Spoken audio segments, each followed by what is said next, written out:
ഈശോയെ ഞങ്ങളോട് കരുണ തോന്നണമേ. അത് സങ്കീർത്തനം 123.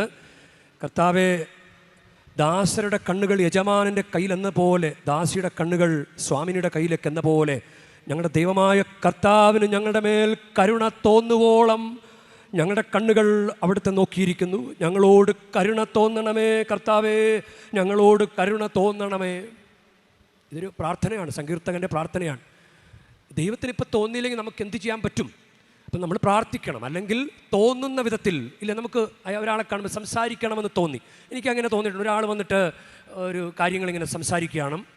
അപ്പോൾ സംസാരിച്ച് കഴിഞ്ഞപ്പോൾ നെഗറ്റീവ് ആയിട്ട് തോന്നിയിട്ടുണ്ട്. എനിക്ക് എൻ്റെ ആത്മാവ് അനുവദിക്കുന്നില്ല എന്ന് പറഞ്ഞിട്ട് ഞാൻ പെട്ടെന്ന് അങ്ങ് പോയി ആരാധന ചാപ്പലിലേക്ക് പോയി. ആരാധന ചാപ്പലിൽ നിന്ന് ഇറങ്ങി വന്നപ്പോൾ അയാൾ ഫോൺ നമ്പറുമായിട്ട് നിൽക്കുന്നു. No, I don't want your phone number. അപ്പം നമുക്ക് തോന്നുകയില്ല. ഒരു വിഷയം കേൾക്കാൻ അച്ഛന്മാരോട് ചോദിച്ചറിയാം, ഒരു വിഷയം കേൾക്കാൻ നമുക്ക് തോന്നൽ തരും. ദൈവമായിരിക്കും ചെയ്യുന്നത്. ദൈവത്തിന് നമ്മോടുള്ള ഇഷ്ടം ചിലപ്പോൾ ശുശ്രൂഷകരിലൂടെ നമുക്ക് തോന്നണമേ. അതാണ് സങ്കീർത്തകൻ പ്രാർത്ഥിക്കുന്നത്.